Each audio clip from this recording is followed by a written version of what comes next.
AKA Patters, we're back. We're back to doing what we were doing. And originally, before this little pause, can you guys see me? Let's get some lights.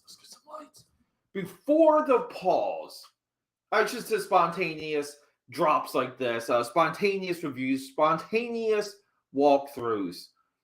There's nothing more when I do these book reviews that I enjoy than doing like commentary, insight on movies that we take for granted, that we think suck, that we think were disappointing. And I say think because a part of all of this, a part of everything that happens with the internet and pop culture and reviews and expectations is the internet destroys everything. I mean, nothing is safe now from the internet promoting divisive and bad opinions. Now, the opinion could be divisive, but when movies are dead on arrival, it's a scary effing thing.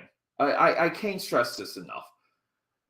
We just had Wakanda Forever drop, and no one seems to like it. Okay, trust me, there's people that enjoyed it, but when it comes to this universal adulation, it's just not there, and that's exactly what was expected. See, it wasn't expected so much that Wakanda Forever be good. It was expected that it was going to be universally loved and accepted. And why, it's so odd that's where we are with movies and with cinema. And there's this larger discussion out, this larger dissection of the Marvel Cinematic Universe not being films, not being movies, that they're theme park rides. I never even like to compare that. I never agreed ever. I may have said it to try and sound smart, but I never said maybe. But when they compare comic books, when you call a comic book cinematic, it's just you're an idiot. Never say that. Comic books are comic books, okay? There's only, I don't even know, 2, 3, I'll be generous, 5 techniques in cinema that you can translate into comics. And people say the Brian Hitch and the Ultimates and the wide vision era of comics did that. No. The only takeaway from cinema into comics is lighting and cinematography, and that's about it. And even then, it's a stretch. So when they compare movies to theme park rides, I don't know what you mean. I really don't. I think you sound like you're trying to get a sound bite. Speaking of sound bites, unofficially sponsoring this stream right now, unofficially, got some sweet Bang energy, raspberry hibiscus. And look, I'm saying go out there, get yourself some Bang, and then Bang. Because they're bankrupt. I don't know if they're chapter 7 or 11. I never checked. But, I mean, come on. Bang is nothing but fun. It's fun. I don't want to see them go. I love going to my local 7-Eleven, picking out a Bang flavor. They're so good with the rollouts. The iced tea ones are my absolute favorite. But speaking of fun, have we forgotten that we're supposed to have fun with film, with movies, with our eyeballs being entertained? Why is this such a hard thing for us to grasp? Look at this slipcase. These slipcases here are phenomenal. And you know what? I nearly got all of it. I mean, I still have to get the Black Panther one. I've been close. I got $1. The Black Panther, people are trying to get $600 for the Black Panther one of these. That's bullshit. That's BS. That is BS. Let's do right. We need to do some of this. What do we do? Nope. So if I remove add this, here we go. I want to be small over here. Let me get some drinky drink. Look at this, though, man. Ryan Mending. Well, he's awesome. He's on the Insta.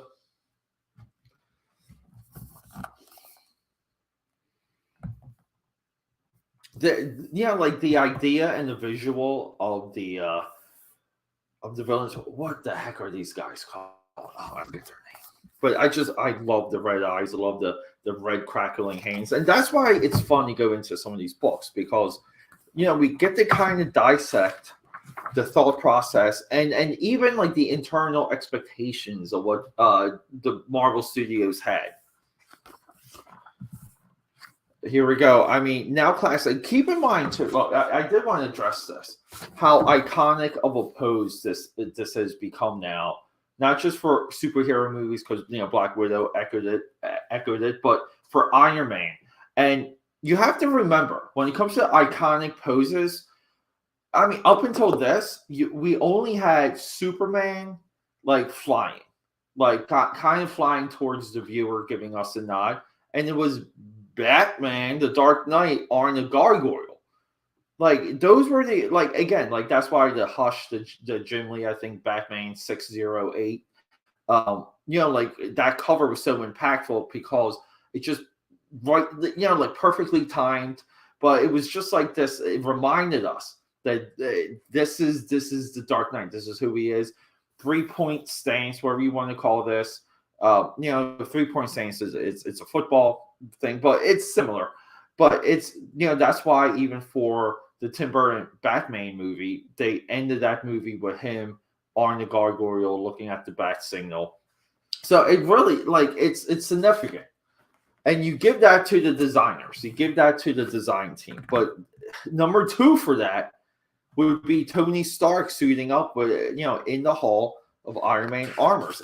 And that was like my real draw towards this is, oh, look at this. Iron Man just Tony Stark hauling the Iron Man armor to the snowy cabin. This movie to me, like, here you go. Ryan Mandarin, okay? The Mandarin.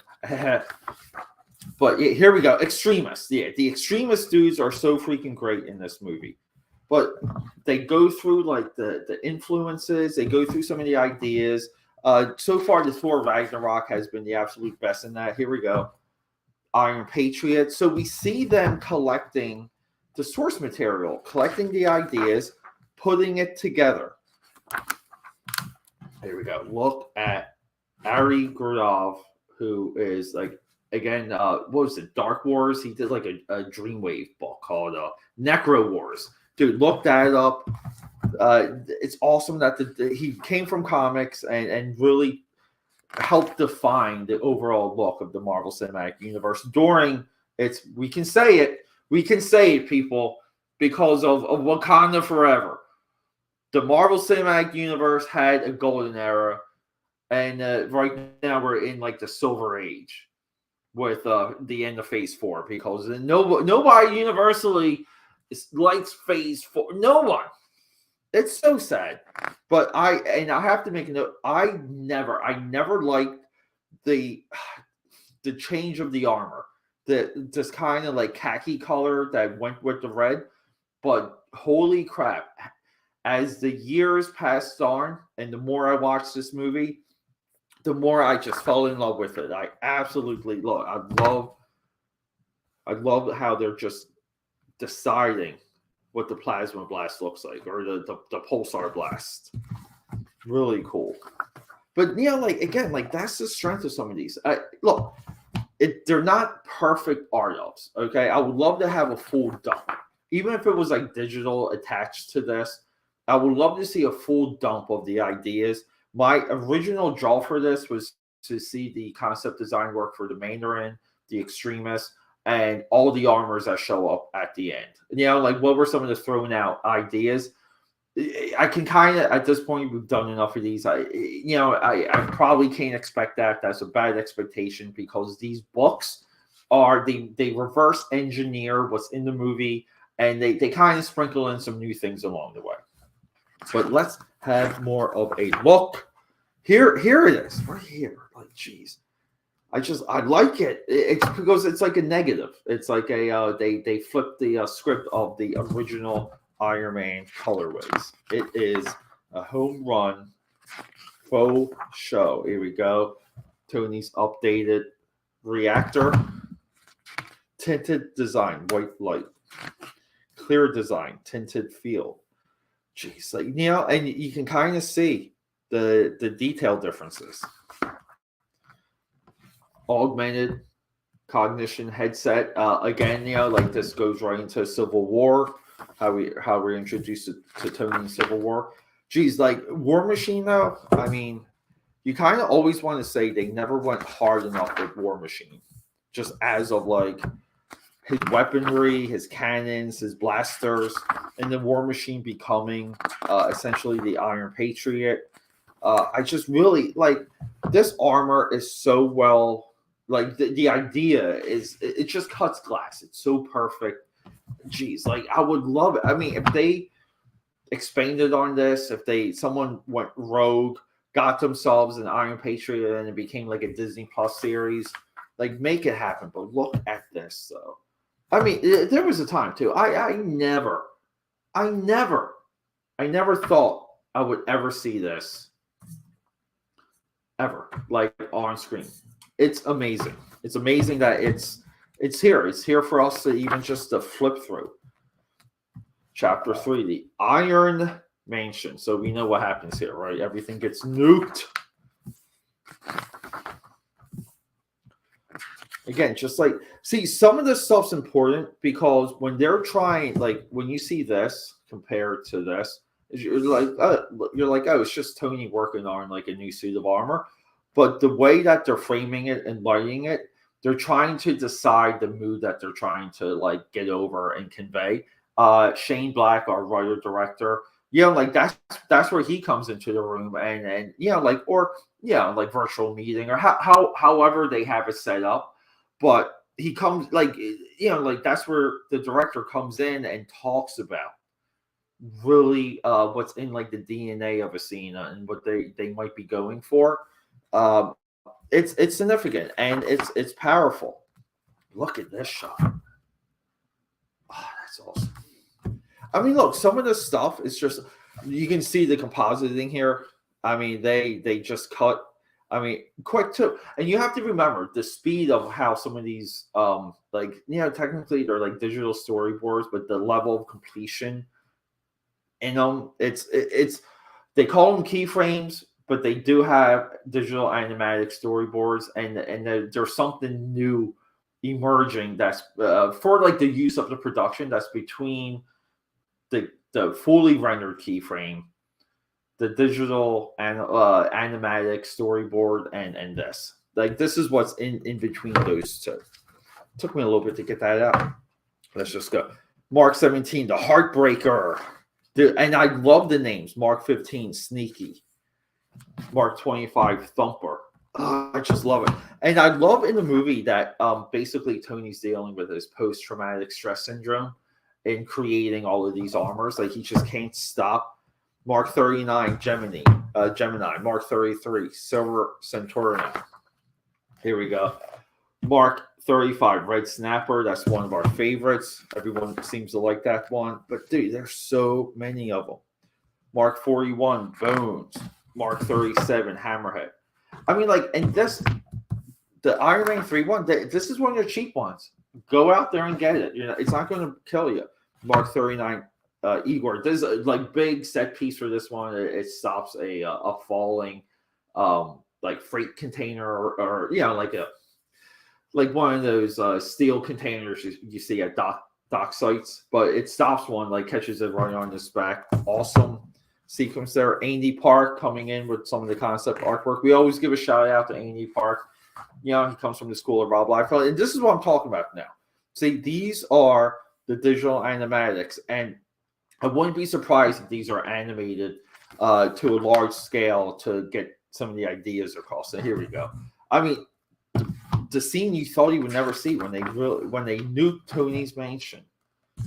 They sold out in the trailer. You weren't really sure what was going to happen after. We got Penny here in the Iron Man armor. Tony falling, and boom.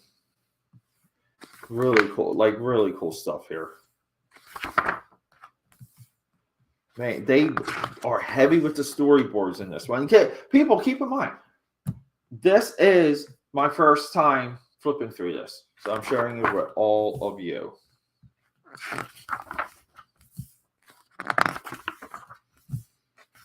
Really cool. I mean, these storyboards are great. Him underwater again.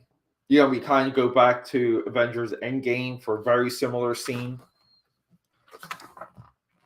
Oh, this is cool. Look at Penny. Not Penny. Is it Penny? Is it Pepper? I'm sorry. I'm calling her. I'm calling her Penny. I mean Pepper. But very stylistic here. We don't get. There's a Marvel Studios way of this look of this concept artwork. This is like, I would say this is from Pixar. But here we go. This is what I mean about these detailed keyframes. Detailed keyframes here. No such thing as heroes.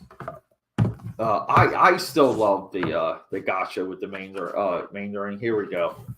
The Mandarin concept artwork. Okay. I mean, like, they were there, and look. He's got the rings. I mean, I really don't buy. I mean, Shang-Chi didn't save this at all. I mean, it's amazing that Ben Kingsley, it's so much fun that Ben Kingsley showed up in that, but I mean, we kind of want the Mandarin to be, like, we want this interpretation of him, and we want this to be real and serious. These are just awesome, though. Yeah, I think there's something to skewing this villain in this way, but man, like, they were really there. Look, the tattoos, the headpiece.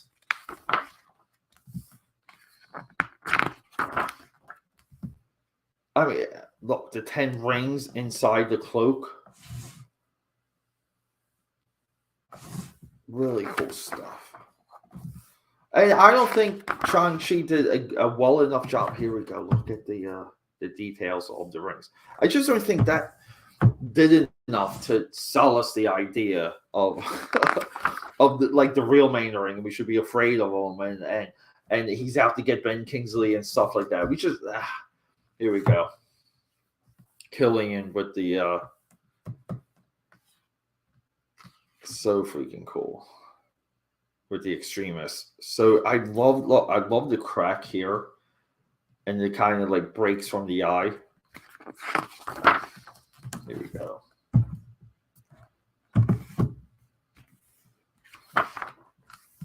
There we go. And then we have the idea that the extremists are like army and they're paramilitary.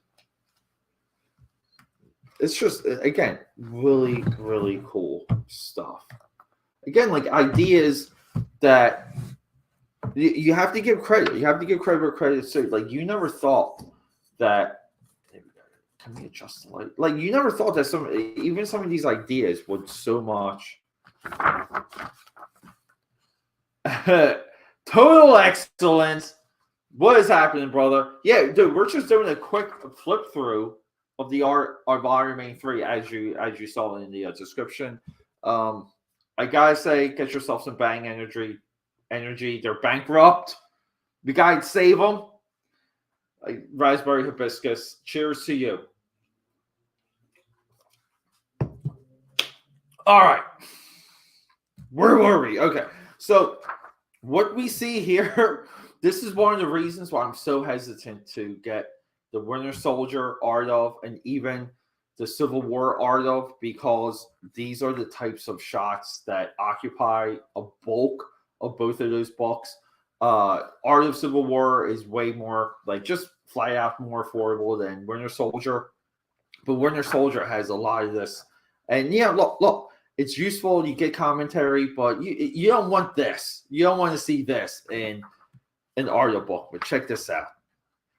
I look, superheroes in snow. There's just something. I mean, maybe it's part Christmas, but there's something magical about heroes in snow.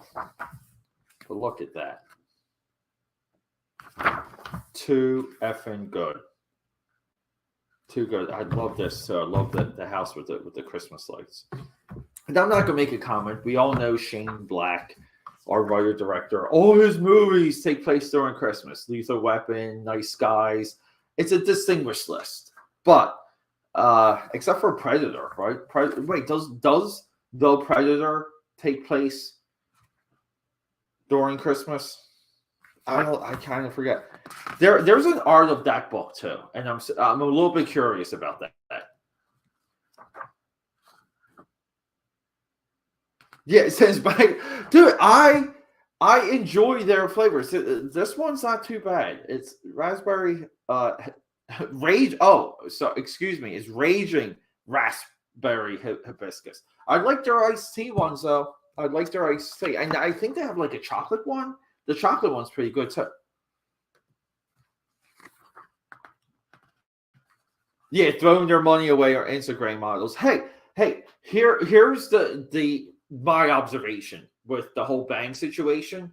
What they did with those Instagram models, they accelerated the notoriety and the there's like a level of like people took them seriously through that, and it was a shortcut, and it was better than like buying a Super Bowl commercial, to be honest. But they made distribution changes within their business model, I believe, like throughout like 2020, and it really never recovered. And the people that were making money distributing the Bang energy, they're the ones that got rubbed out, got lost. Bang thought they had another way, and they couldn't reverse course. And and they pissed off a lot of people. But Bang at one time, I think between like Monster and Red Bull, Monster and Red Bull might have had 80% of the market, and Bang relatively had like 15 or 16% of the market. So like, look, the energy drink space is amazingly, it's so competitive. It's just, I think it's something that they got that far. Who knows? Like like I don't think we've seen the last of them. The name alone is worth something, right? Here we go. Diner blowing up. That's the concept artwork we want. And that's, there goes my Bang history lesson. Whoa. Here we go, people. Sticky. I got it. I was hoping to see you. Dude, you're the TikToks where you do like that digital bleed or that digital disbursement, because you're doing like the quadrants, but the one that's on the top right, dude. I went back and forth with that so many times because I wasn't sure like how real, like how practical it was. You have an eye for, like, the way you nail that, dude. Like, bravo, dude. Like, make sure you put your TikTok handle on that. I said Instagram, I mean TikTok. Thank you for the knowledge. Yes. What's up, Sticky Art? Yeah. Look. I guess what, since we got some like artists around here, look, people, we're working on a new Wolfpack trading card. There should be another Wolfpack package alert going out tomorrow. New stickers. And I'm not revealing. Maybe I did a couple teases on Twitter and my IG feed. My IG story feed, not my post feed. But the new packs that have some of the new Wolfpack trading cards, all new stickers, all tons of free stuff. Okay, so we got those coming out, and we're working on Jacktober here. We're so behind on just stuff upcoming too. Here we got some. These are for January. Are you guys familiar with Solar Man? But I bet you're not. And then, as you know, so this page for TBF got held up because I made a mini documentary on this panel alone, but we got Trial by Fire right here. We're like there. Icky, I might need you for coloring because I'm like so stressed out over the TBF coloring. I almost just want to hand it off to someone and just have it be done, like that sort of thing. Here we go. People, snowy concept artwork in a small town main street. But it's awesome. It really is. I mean, you can't beat too like bright signs or neon signs against like a dark environment or like a monochromatic environment, we'll say. But here we go. These shots are just awesome. Iron Man, the kid, Tony Stark and the kid. And I hate that the kid never became anything. What the like? Come on. Like the next time we see the kid is at the end of Endgame. Major disappointment there. And I love this kid. This kid's great. This kid's awesome. This kid's as good as the kid from The Mummy Returns and Newt from Aliens. Like that's your trilogy, your trinity of amazing action child actors.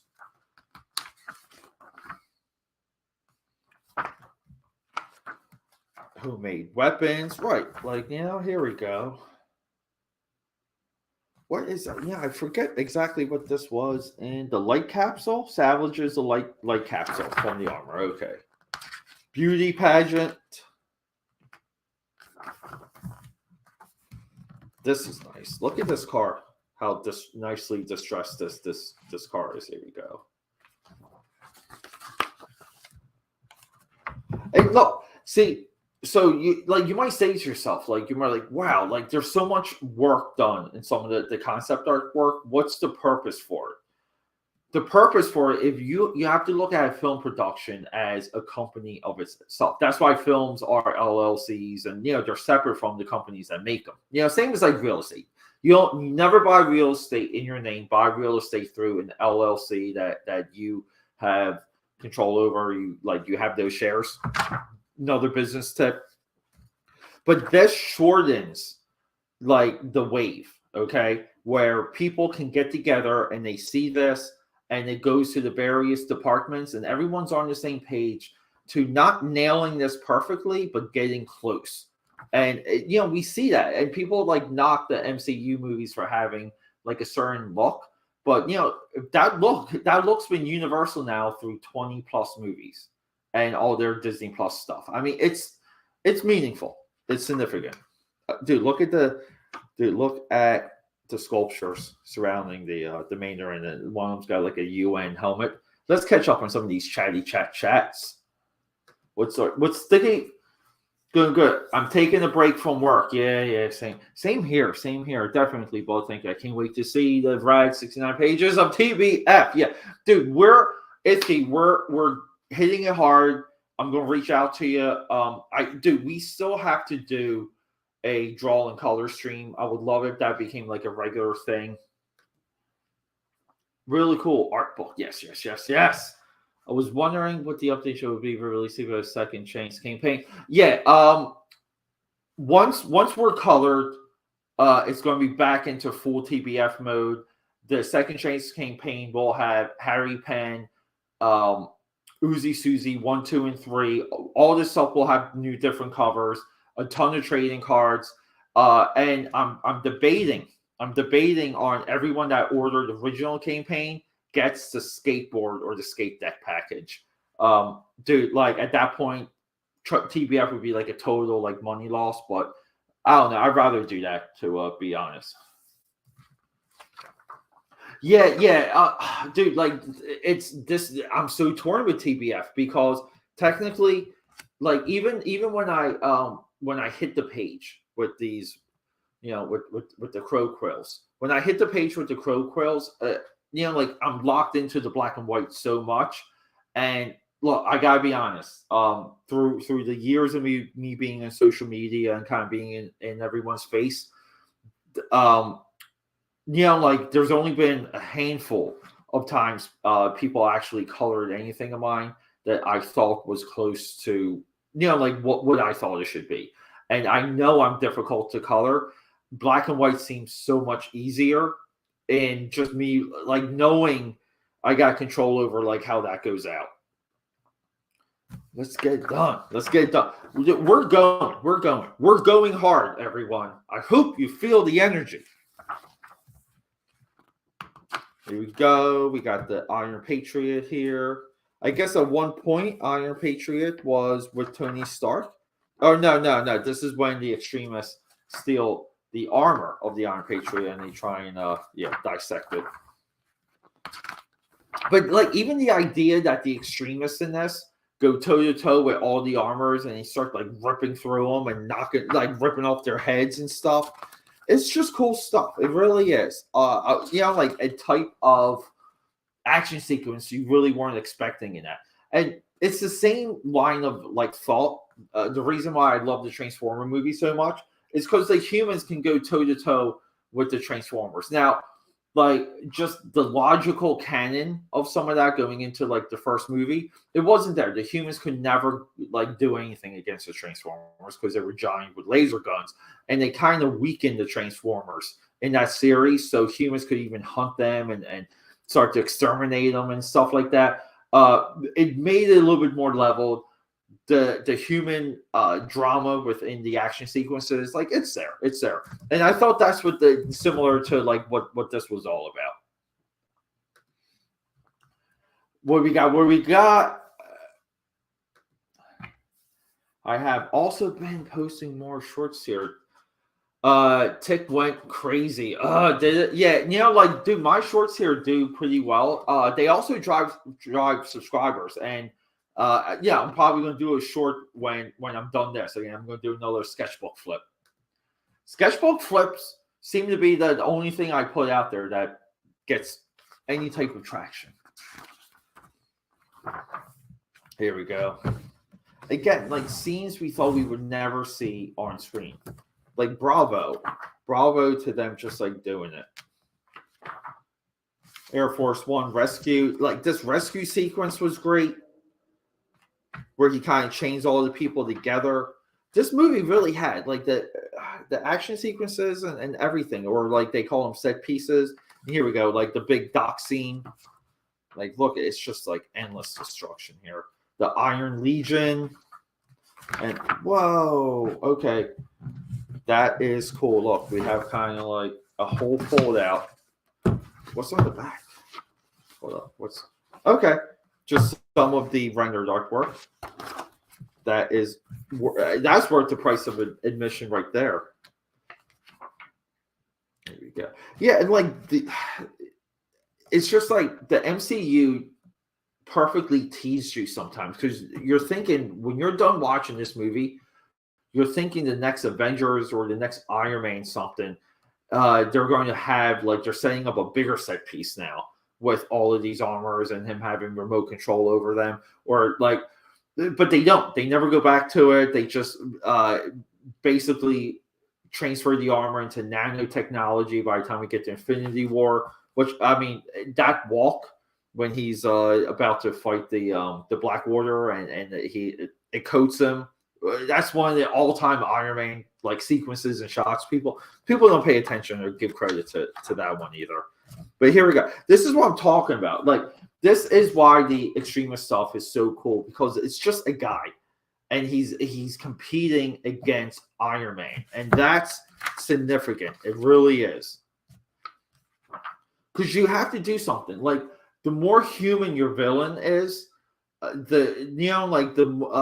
because we're human, like we relate to what that guy needs to do to defeat something like Superman, Batman, Iron Man. Like it makes it so much more relatable.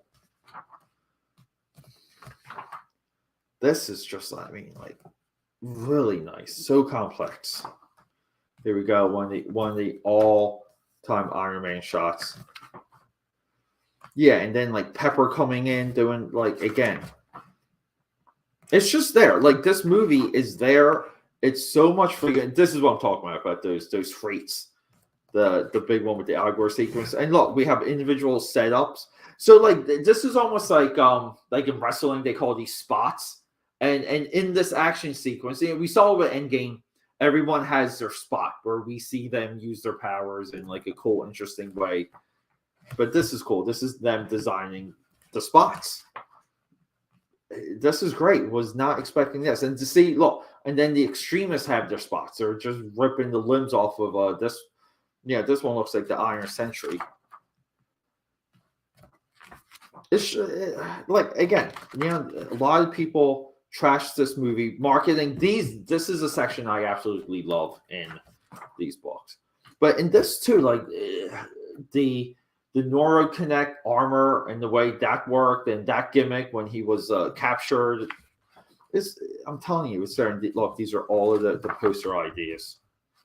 This is one of the they usually give these out San Diego Comic-Con. They're just like little posters with the Mayan Mandarin artwork.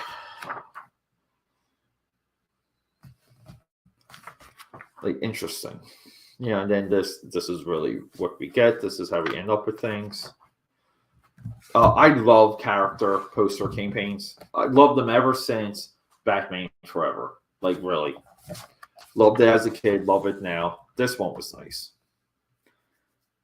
Just because it's abstract, and it says everything about the movie. Like we're again, deconstructing. So the trilogy of Thor, like through Ragnarok, Captain America through Civil War, and Iron Man through this, relatively and technically, if you count appearances like the Hulk arc or trilogy, by the third time you saw that character, they were completely deconstructed.